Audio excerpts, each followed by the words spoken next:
Kamusta mga kalaro? Ako nga pala si Kalaron Trina. Tayo ay mag-re-review ng Dummy 13. Ang in-order ko ay magnetic. Ang magnetic ay yung paalang, yung magnetic para dumikit sa bakal. Ito bakal to. So mag-assemble tayo at saka magre-review. So magsimula na tayo sa pag-review, sa pag-assemble. Yung unahin ko muna ngayon ay ang ulo.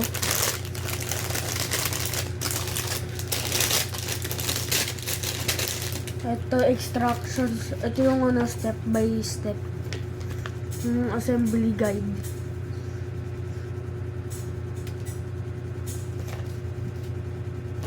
So unahin muna natin yung ulo.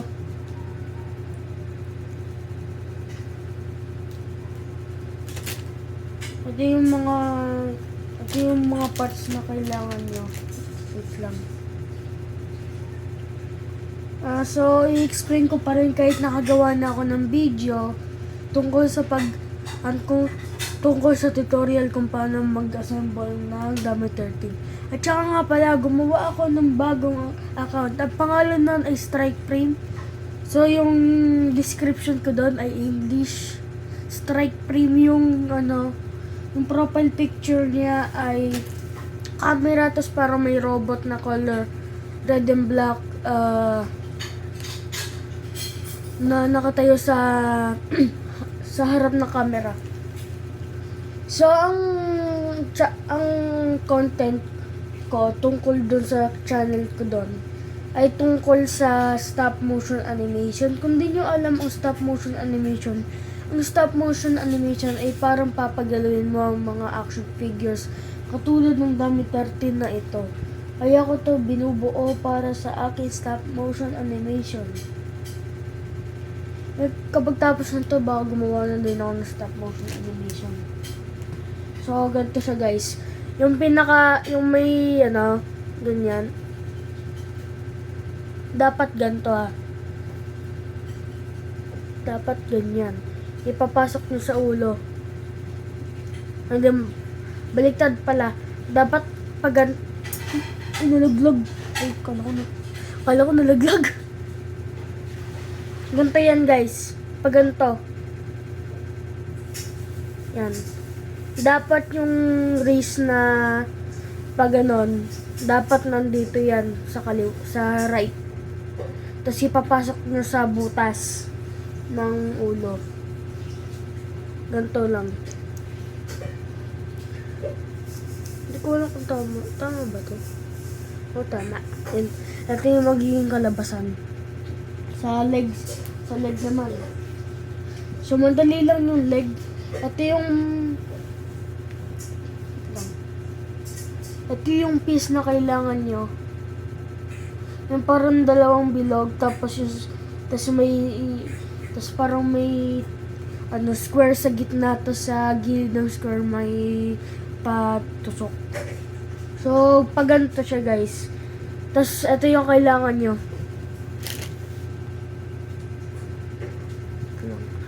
Ganyan. Ito yung kailangan nyo guys. Yung may dito guys. Yung ganyan. Yan. Tapos ipapasok nyo ng parang pag ganito. Yan. Ipapasok nyo. Yan. Wala siyang clicking noise talagang. Wala siyang clicking noise yung parang mag-i-slide lang siya. Pero di siya madaling matanggal yung yung yung leg. Tas dapat pag ganun yung di ko din alam kung pag ganun, pero mas maganda kung pag ganun. Yung parang pag ganito. Pag ganun yung ganito.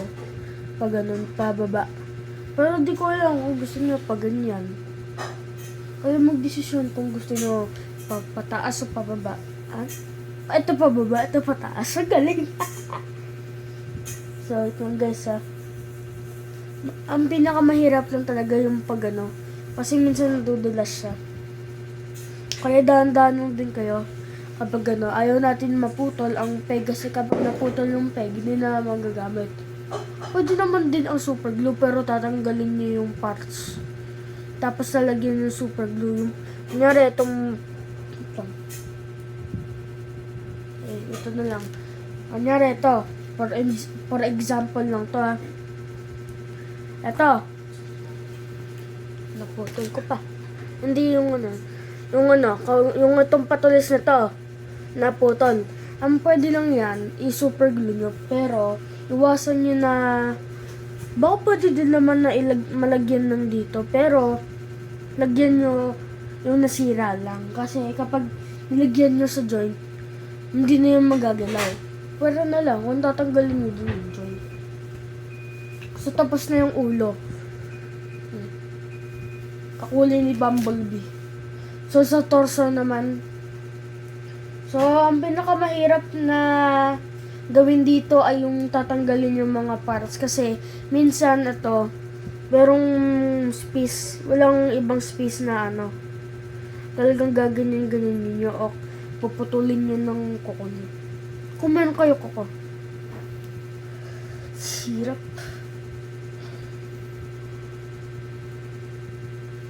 Talagang mapapaninig ka sa hirap eh. Para to. Yun! Dahan-dahan di kayo sa pagtanggal sa pagtanggal ng parang ganitong mga pieces sa model kit kasi baka di natin alam, baka eto maputol to sa gitna. Maputol tong dalawang leg na to. Di ko alam kung paano maayos yun ng super glue. So, ito ang kailangan, itong tatlong pieces na to. Ang una nyong kailangan ay yung black joint. Yung ganito. Ito yung itsura niya para sa torso. Tapos hindi dapat yung ganito yung paglagay nyo. Dapat ganito. Ganyan. Ganyan yung magiging kalabasan. So, para sa mga nalilito kung paano, kung meron kayong makikitang parang nakasculpt na 13, ayun yung nasa harap. Hindi yun, tas yung parang naka-mold na parang pakpak, doon yung sa likod. Ganito yan. Tingnan nyo doon sa may tingnan nyo doon sa may extractions. Yung sa assembly. Tingnan nyo. Tingnan nyo. Wala siyang parang sculpt. Kung nakikita nyo, meron siyang 13 sa, so, yun yung tama. Ito yung magiging itsura. Hindi siya paganto, hindi siya ganyan, kundi ganyan. Ganyan dapat. Ito yung tama. So, moving on sa, sa tiyan. So, ito yung kailangan yung parts lamang. Dalawa lang ang kailangan yung parts. Ang una, yung tiyan mismo, yung kulay yellow, kung anong kulay nang binili nyo. So, by the way, sa TikTok ko binili yung Dummy 13 ko. Pwede din kayo bumili sa TikTok, sa Lazada, o kaya sa Shopee. Pero, mas maganda kung TikTok. Kasi doon para mas matibay yung material. So, ganito lang yun, Dapat paganto. Kasi kapag paganto, nandito yung joint. Dapat, yung nandito, hindi siya makukunik kapag ganun. So, dapat pag ganun. Dapat pag ganyan. Ay. Wait lang, guys. Yung. So, pag ganito, guys, itong bola, ito yung unahin yung pagpasok dito sa hole na to. Tapos kapag ganyan niya, kapag ganun na, ipupush nyo na lang. Ipupush. So, dapat, yung gagamitin nyo sa waist, sa tiyan, ay yung mahaba. Kasi kapag yung maiksi yung pinili nyo, madaling mapuputol yung Pero hindi ibig sabihin na mapuputol yung joint. Ang ibig ko lang sabihin, mabilis matatanggal yung waist, yung tiyan sa torso. So, dapat yung mahaba para maabot siya sa torso. So, ulitin ko, yung bola, yung unahin, dito nyo ipapasok. Yung pinakadulo ng joint na itong mahaba, ipapasok nyo dito. Tapos, kapag nakaganto na, ipupush nyo ng ganto. Meron kayo maririnig na clicking sound. Tapos, yun, kapag meron kayo narinig na clicking sound, ang ibig sabihin, nakabit na siya. Halata nga, kahit walang clicking sound, halata na nakakabit eh. So, ganito yan guys.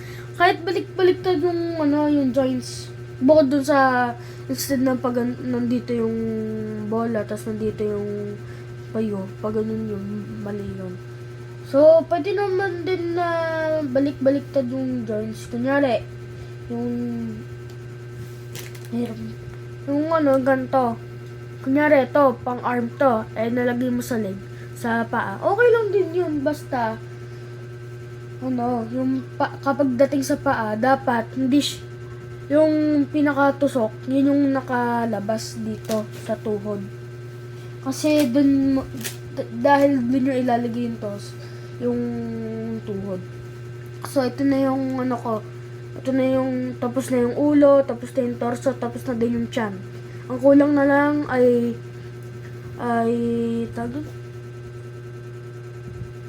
braso, itong dalawang braso, tapos yung pinakaputan niya, tsaka yung waist, tapos yung dalawa ng legs, tas paa.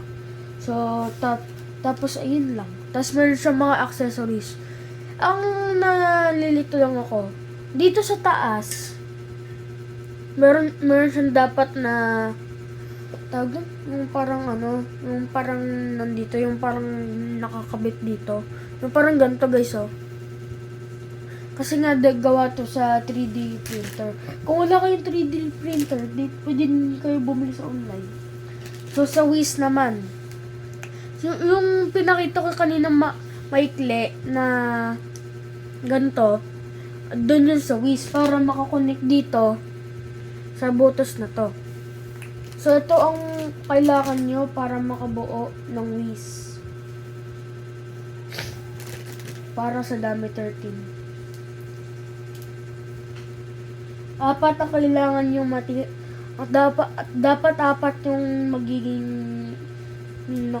dapat nahihirapan ako magsalita. Dapat apat yung yung materials para kung napapansin niyo kung bakit tatlo yung bola, dahil dito yung parang peg. Tapos yung natira sa dalawa, dun nyo ilalagay ang yung pinaka U-shape ng paa. Dun nyo ilalagay dito sa ball. Hindi ko alam kung paano magsalita ng maayos. Ha? Basta mag-assemble na lang tayo ng dami 13. So, ang kailangan nyo naman, kailangan nyo ay ito. Paano ikabit? Paano? Ano yung baby talk? Ganito yan, no? Nyo lang. Yan. Dapat ganyan yung itsura. Tapos ipupush nyo papunta dun sa peg. Pero, dapat hanggang dito lang sa gitna sa tabi ng peg. Ha? Dito ganito dapat yung magiging kalabasan. Okay lang kung baliktad. Titingnan nyo na lang kung ano yung baliktad. Kasi kapag ito yung ginawa nyong sa harapan, yung dapat sa likod, ginawa nyong harapan. Ayun. Kasi yung kapag yung sa harapan, nasa likod, tapos nilagay mo ito, yung puwet niya, parang lalaki. So, dapat, hahanapin nyo yung flat, tapos kung ano yung flat, doon yung likod. Tapos kung ano yung parang pa-curve, ayun yung nasa harap. Gets? Okay. Tapos ipapasok nyo na ganito. Grabe, parang ako naging teacher.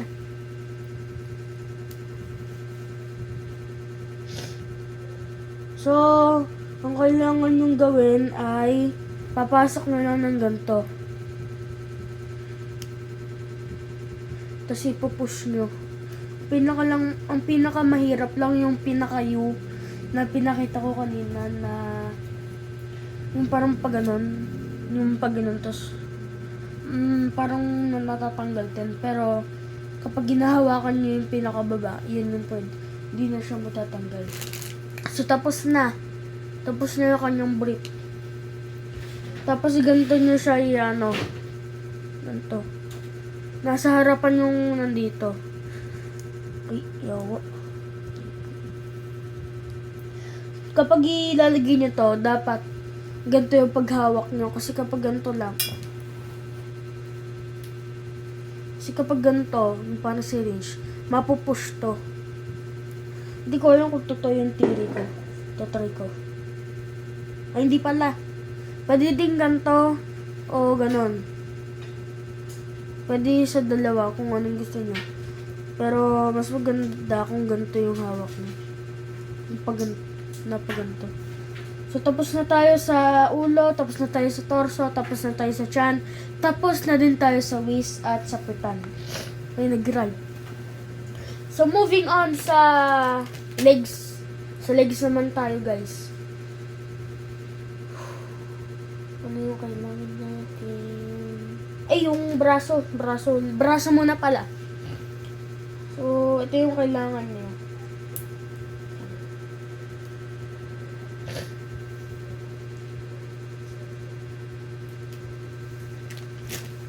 Ito yung dalawa. Tapos ito, kung meron kayong makikitang plat, yung plat, nandito yan. Hindi. Yung plat, papasok nyo. Yung plat nasa likod. Kaya kung dapat nasa may round dito. Yung may pasobra dito sa part na to. So kapag tapos na kayo dyan, ang kailangan yung naman ay ito yung ito mahirap talaga to. Kailangan ko magtanggal ng part. Kung magtatanggal kayo ng part na hindi nyo pa nabubuo, kunyari, hindi nyo sadya, natanggal nyo yung hita. Pero nasa braso pa kayo. Wait lang, di ba braso muna ako? Ginawa ko na agad yung... Yan mo na. Kung hita yun yung natanggal mo, pero dapat mong gagawin ay yung braso. Itatabi mo sa malapit sa'yo o lalagay mo sa isang container. Tapos kung tapos ka na doon sa braso, tapos doon ka naman sa hita, yun, kukunin mo doon sa container para di mawala. Uy, nag-rhyme. Galing pa mag-rhyme yun. Tapos ito pa yung kailangan nyo. So yung sinasabi ko kanina,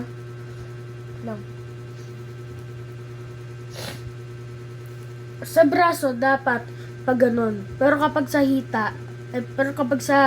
leg, pag ganon. Parang baliktad na number 3. So hindi nyo muna ipapasok ito.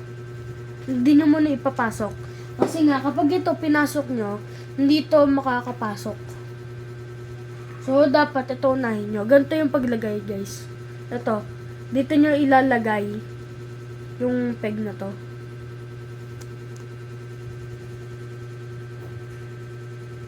Parang baliktad. Parang naging mali ito. Baka mali yung peg na nakuha ko.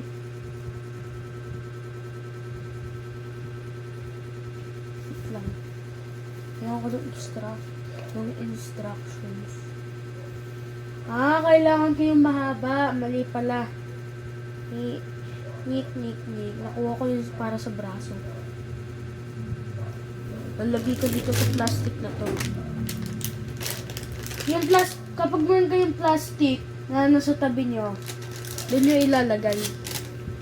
Para hindi sayang ang kuryente. Ito, ba't ko nilagay doon sa kailangan? So, mahaba pala yung kailangan nyo. Sorry. Nakuha ko yung pambraso. So, ganito lang yan. So, yung plat, meron siyang plat. Dito nyo, sa likod yung plat. So, dapat meron siyang extra dito. Yan, meron kayong makikitang bump. Meron, ganun talaga yan. Tapos, tsaka nyo ilalagay. Ganyan. Ang paglagay ng ganito, ng hita, dapat ito yung nakalagay. Dapat ito yung ipapasok yung una. Ito yung una nyo ipapasok. Para kapag ito naman yung inan nyo, ito yung peg eh. Dito nyo siya ikokonik. Hindi naman din pwede ganito yung itsura. Ang galing ah. So, ang galing ko mag-explain. Ang galing ko mag-explain para ako teacher na bata. So, ipupush nyo lang. Ito yung magiging kalabasan. So, di pa kayo tapos. Ang gagawin nyo naman, pag ganito yung pag-click, yung pag-ganon nyo. Ganito yung pagkabet. Yung ganito. Hindi pa ganon. Hindi pa ganon. So, dapat, meron kayong maririnig lang clicking sound kapag kinabit nyo. Dapat ito yung itsura para dito nyo ilalagay ang kneecap. So, moving on naman sa binte. Ito mahirap. Mahirap din ito. Mahirap. So, kung meron kayong materials para pangtanggal dito, gamitin nyo yun. Pero mas maganda kung yun gamitin nyo. Pero ako ginagamit ko kamay. Kasi tinatamad na ako. Tsaka malayo yung material. Nasa kabilang kwarto pa eh. Ang hirap mo. Hirap mo na. This year, to save me from tears, I give it to someone. Napabo pa. So, ang paglagay nito ay paganto. Tama ba? Ay, hindi mali. Ang paglagay ng binte ay dito nyo, ito ang ipapasok nyo dito. So, para maging ganyan. Kasi, ito yung itsura. Dapat i-ano nyo na ganyan. Hindi ganito ah. Hindi ganito, mali yan. Dapat ganito. So, once again, meron kayo maririnig ng clicking sound. Mahirap. Ang pinakamahirap dito sa pagkakabit ay yung paglalagay ng peg. Kasi, una nakakatakot, baka maputol. Tapos ako mga clicking sound. Ay, hanggang. So, wait lang. So, lalagay ko lang to. Natatanggal eh. Natanggal. Yung, nag-click. So, ito yung magiging kalabasan. Dapat ganito. Tapos yung kneecap.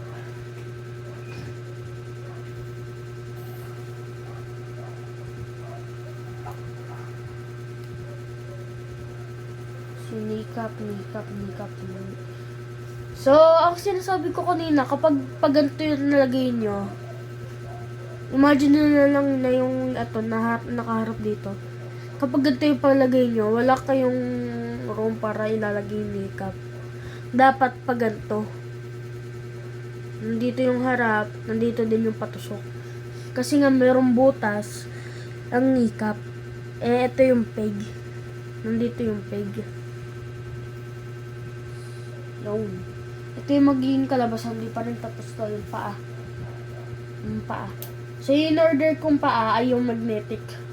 Pwede di kayo mag-order ng hindi magnetic kung i-display nyo lang. Pero kung yung display nyo ay gawa sa bakal, mas maganda kung i-order nyo yung magnetic para hindi siya natatanggal agad-agad. Yun. Tapos ito yung kailangan yung part. Yung dalawa. Ang tatlong kailangan yung parts. Ano ba ito? Tatlong kailangan yung parts. Itong paa. Magnetic. Itong paa. Tapos itong toes. Tapos itong pangkabit doon sa paa. Parang pangkabit dito. Paano ilagay? Hindi din ko mabato. Paano ilagay to dito sa paa? Madali lang yan. Ang pinakamahirap lang ay yung paglagay. Madali lang, pero sinabi ko madali lang niya, pero ang mahirap ay yung paglagay. Ganito siya, guys. Gaganto. Tapos, kapag ganito yung position, ipupush nyo na lang. Ay, hindi, baliktad. Kung ayaw pumasok, baka ibig sabihin nun ay baliktad siya. Pasok. Yun. Tapos, paano ikabit ang toes? Madali lang din yan. Meron kayong makikita sa paa, sa toes, na parang pa-curve. Tapos, meron kayong makikita sa paa na ganito, meron patusok. Ayun o, meron kayong nakikitang bump. Biglang papakita ko ng mas mga. Ayun o, meron kayong nakikitang bump. Ikaw lang ang nakita niya. So, yung curve na yun, tsaka yung bump, ganun yung ilalagay.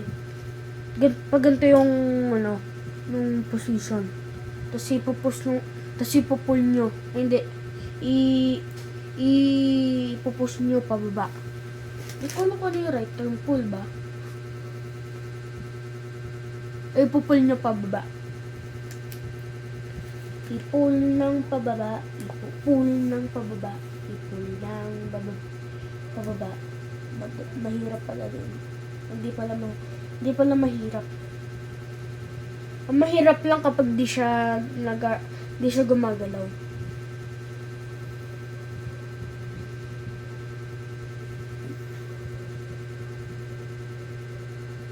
Hirap. Yun.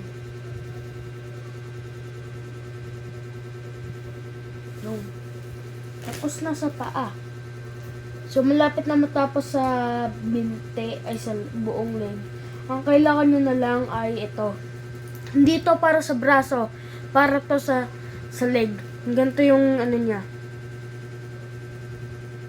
Ganito dapat yan. Kasi kapag nilagay nyo yan sa braso, magiging limited lang yung pag-extend ng paa. Ay, ng braso. So, kapag ilalagay nyo, tanggalin nyo muna. Huwag nyo muna itong ikakabit. Kasi kapag hinabit nyo na yon, tapos ilalagay nyo dito, magiging mahirap. So, para mas maganda at mas madali, ay ilagay nyo muna yung peg. Ganito nyo muna. Ilagay nyo muna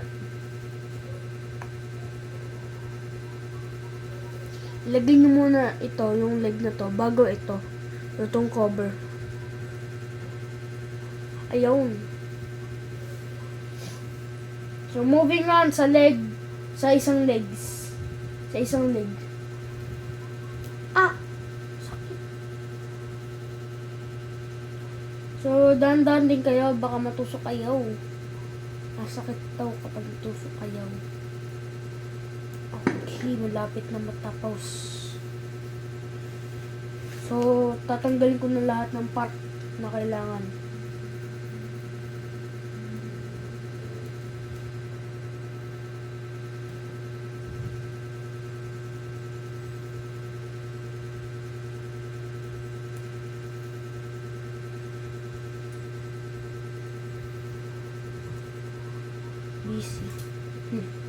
Busy ako, guys.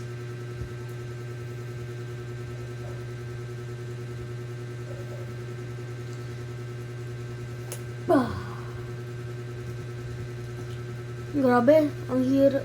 Hindi siya ganun kahirap, pero ang pinakamahirap ay yung pagtanggal. Tingnan nyo, kamot ko lang dito sa gilid. Basa na. So, tatanggalin ko na lahat na kailangan ko para dito sa ano na to, piece nito.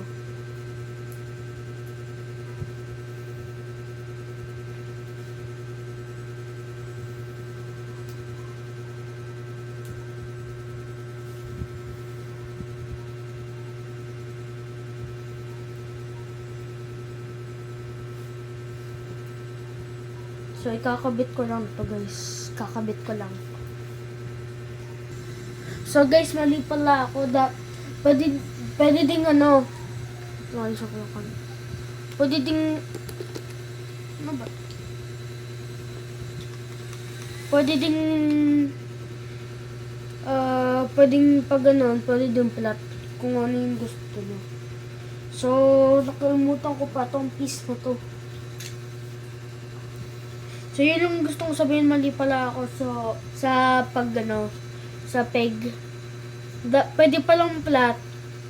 Pero pwede pala flat or circular. Pero mas maganda kung flat muna i-ano nyo, tsaka nyo i-gawin ano. Pero kung gusto nyo flat, ako lang din kung flat. So guys, tapos na ako sa dalawang legs. So, sa braso naman ako. Lapit na matapos. Ano sa part? Ito. So, ang mga parts na kailangan nyo ay ito. Kukunin ko lang lahat ng parts.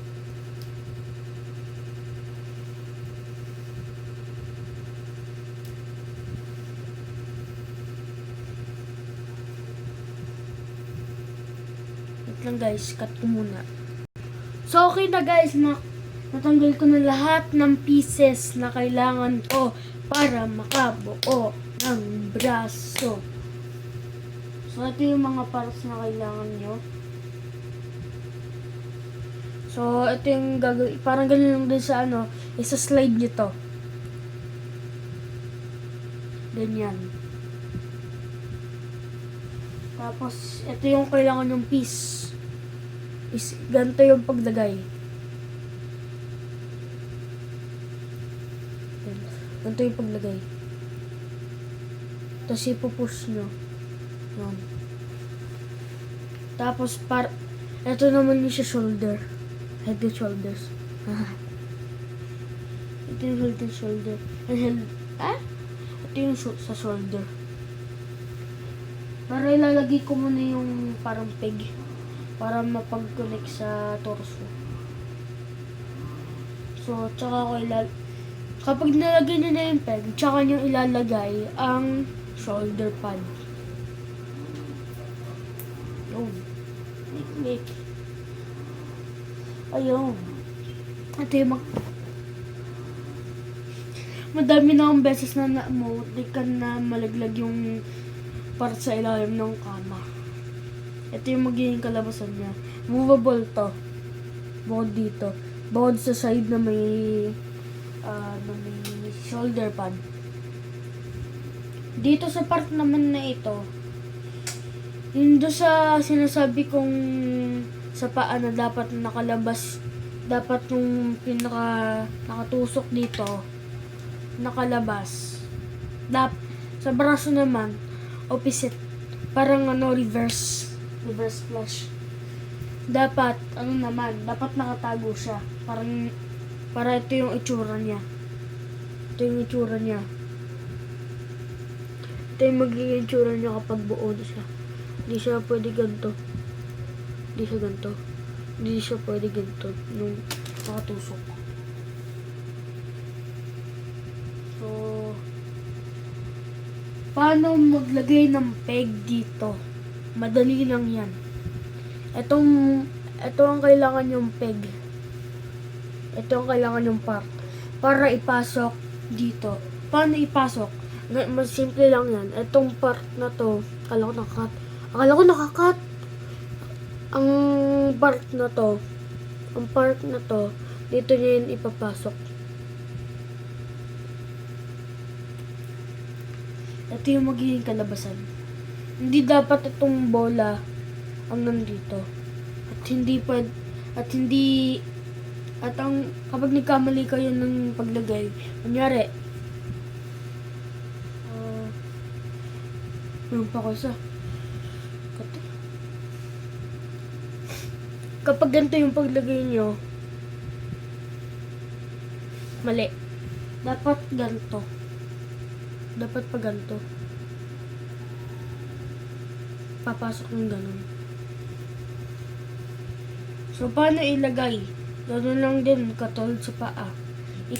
gaganon na lang para magkaroon ng movement. Yan, movable na siya. Okay, so tapos na. Sa braso, sa kabilang braso naman. Lang kakat ko muna. Kasi alam niyo na kung paano ibuo yung isang braso. So, di ko na dito i-video ang isang braso kasi alam niyo na yung isang braso. Kung paano ibuo ang braso. So, cut ko muna. Bye-bye. Ay, hindi bye-bye. Yung parang cut ko muna. Babalik din ako. Guys, kapag nilalagay niyo yung part na to, talagang magiging wide siya yung ano na to. Wait lang, tatanggalin ko yung piece na to. Kapag napapansin nyo, kapag nilalagay nyo, yung dalawang part na to, parang nagbubunga yung parang gumaganon. Normal lang yun kasi nga, yung part na pag ganito, maliit siya, ito, makapal. Dahil nga may peg na nakalagay. So talagang gaganon sa konti. Hindi ko alam kung meron kayong damit natin, tas yung sa braso, may gumaganon. Hindi ko din alam. Baka gumanon din sa inyo. Kung gumanon, normal lang din yan. Guys, yung sinasabi ko kanina yung parang gumaganon, mas maganda kung yung part na ng ng shoulder pad, doon nyo ilagay sa side na yung may bumunga.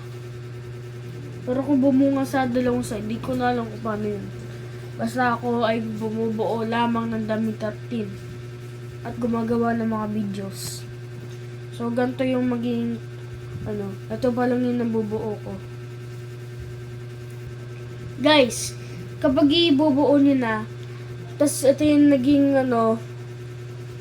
naging ganyan, naging ganito yung itsura, madali lang yan. Dahil nga merong arm swivel na yung pinapakita ko kanina na ganito. Na ganito. Dahil nga merong ganito, itong dalawa pinagsama, itong dalawang piece na to pinagsama, magiging movable na yun na magiging pag ganon. So, ang gawin nyo lang ay ganun lang kasimple. Tapos kung naging ganito, ganun na lang. Yan. Tapos okay na. So, tapos na din sa wakas. Sa wakas. So, merong madaming pagpipilian na parts na kamay tsaka accessories na weapons. So, para sa akin ang ginagamit kong kamay ay yung open-handed o yung relaxed hands. So, tapos na tayo sa pag-assemble, sa pag-review naman sa articulation. So, okay, ito na yung articulation. Ba't ko nga ba kinat? Ito kinat. So, ikaw ayusin ko lang.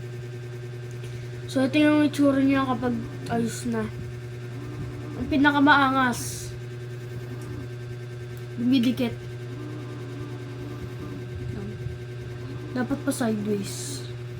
Oh, gawa to sa bakal. Wala tong sticky glue o glue tack. Ito na nyo. Walang glue tack. Tingnan nyo. Oh, walang glue tack. Walang super glue. Walang glue. Kasi kapag super glue, di sana di ko matanggal-tanggal. Okay, wala yung double-sided tape. So, moving to articulation. Oh, may ipag-English. So, wait lang. Napuputol yung aking ulos. So, sa articulation, sa ulo, ganito yung articulation niya. Sa taas, maganda. Labas pa nga eh. Parang, easy ko lang ito. Yan. Ganyan yung articulation. Tapos sa baba, maganda din yung parang meron siyang madaming range ng motion para sa up and down. Sa gilid naman, sa gilid, siya, ganyan yung articulation. Dahil nga konti lang yung dahil nga meron siyang parang ganito, Kung nagtataka kayo kung bakit ganito, para hindi mabilis matanggal ang ulo. So, ganito siya. Ito yung ano. Yung sa pag-ganon, sa pag-ganon, ayun yung neck articulation. Yung sa head articulation naman, gano'n lang kasimple. Pero kapag tingin sa baba, hindi siya natitingin sa baba kasi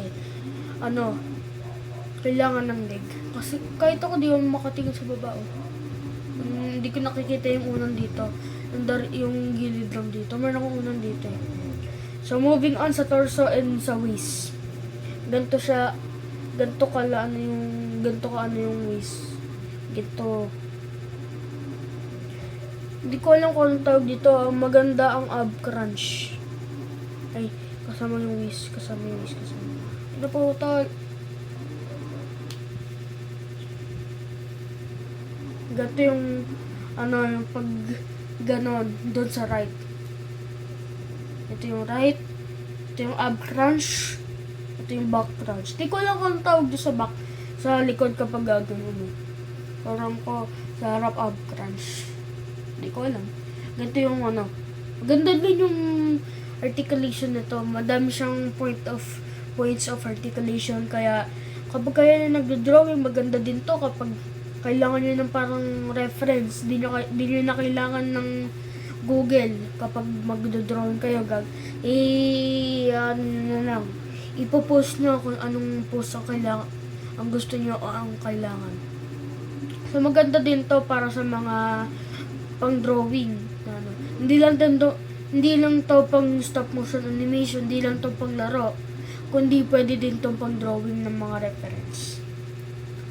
So, ito, siguro na ko na yung dito naman sa gilid. Ay, ito.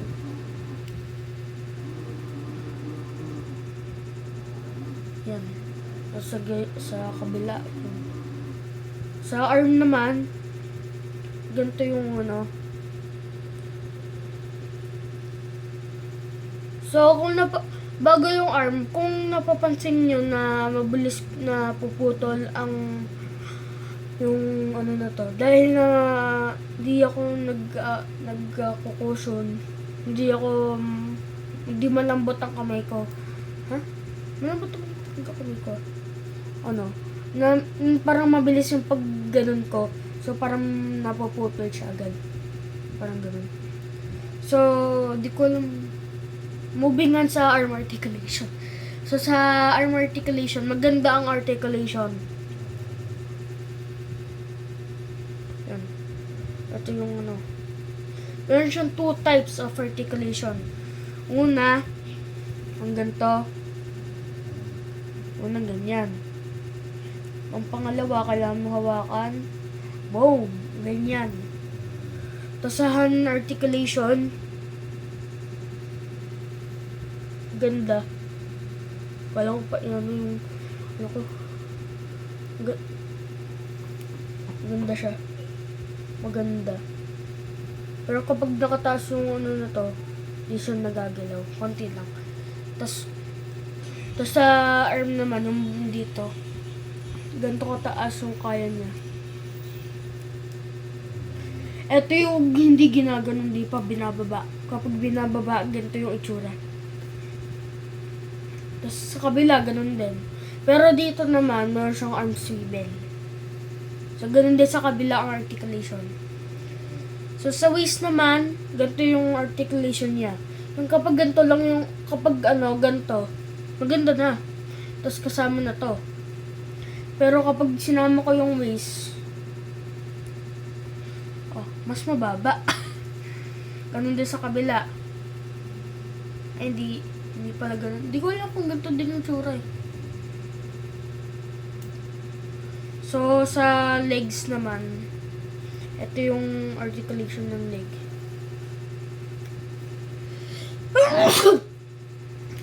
Ito yung articulation ng leg. Ito yung pag-bend niya. Ito yung sa paa. As the same din sa ganun, kapag ginanon nyo yung ganito, kapag ginanon nyo, di siya makakagalaw. So, sa kabila, ganun din. Tapos, bend. Ganun. Ganun. Tapos, sa toes, nabebend siya. Nabebend. So, sa leg swivel, ganun din para sa arm swivel. Parang 360. So, ganun na din sa kabila ang articulation to. So, kung napapansin nyo kung bakit saglit lang yung articulation, kasi nga, yung articulation ng right arm, magkaparehas na ang articulation ng right arm, kaparehas na din yun ang articulation ng left arm. Ganun na din sa legs. So, yun lang yung pinapakita ko. So, huwag nyo kalimutan mag-like, share, and subscribe para lagi kayo updated sa aking panibagong YouTube videos. Hanggang dito na lang guys. See you in the next video.